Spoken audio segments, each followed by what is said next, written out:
Днес обаче традиционното синьо отново е на мода. Шанс за домакините и първа намеса от врат. В нито един момент футболистите на Винко Маринович не отстъпват в единоборствата и къде с позволени, къде с непозволени средства действат безкомпромисно. Око флекс от почти... Сержиньо.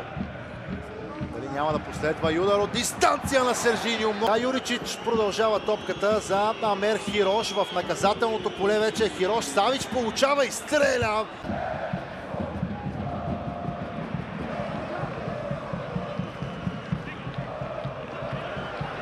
Топката може да бъде отнета. Око флекс. И това е 1-0 за Левски. Няма съдийски сигнал в 48-та минута. Тази настоятелност от Рейналдо в противниковото наказателно поле дава резултат.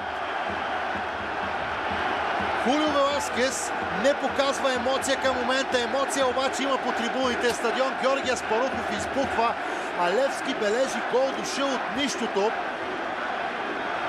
Изключително груба грешка от Виктор Роган в отбрана.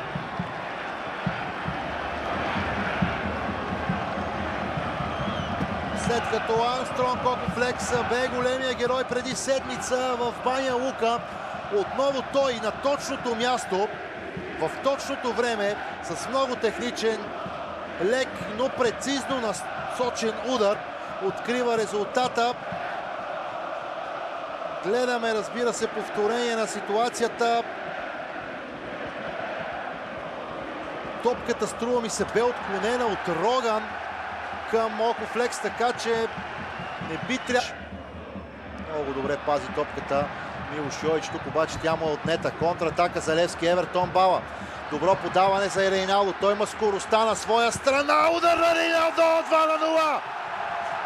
Мълниеносна контратака в синьо, 59-та минута.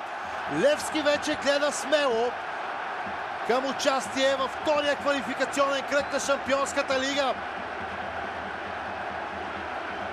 Затова бе привлечен Рейналдо. Бяха платени много пари за него, особено за родните стандарти с подобни отигравания. 25-годишният бразилец много бързо ще успее да изплати вложеното и да се превърне, защо не, в един от новите любимци на синята публика. Говорихме още в началото на срещата, че сините нападатели разполагат с по-висока скорост от отбраната в бяло. Ето ви нагледния пример. Никакви шансове за Синиша Саничанин да достигне Рейналдо, а удара на бразилеца бе кинжален, пронизващ, без шансове за Четкович. Това е Рейналдо, който е в наказателното поле. Гейм, сет и матч.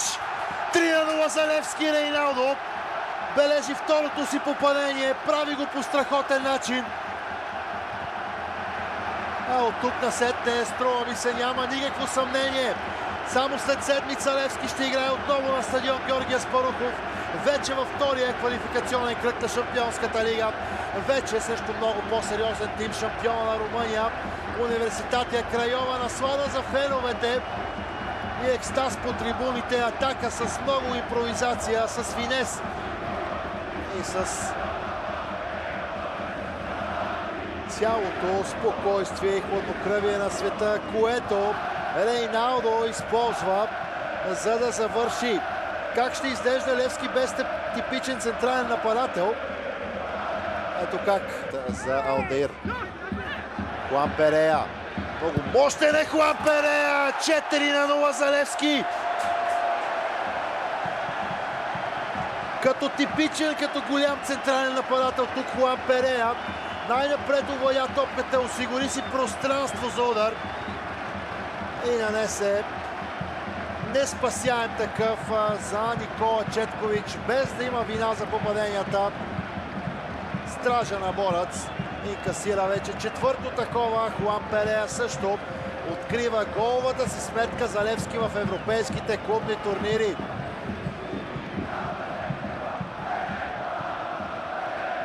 Още веднъж гледаме повторението. Ето това е физическата мощ на един централен нападател.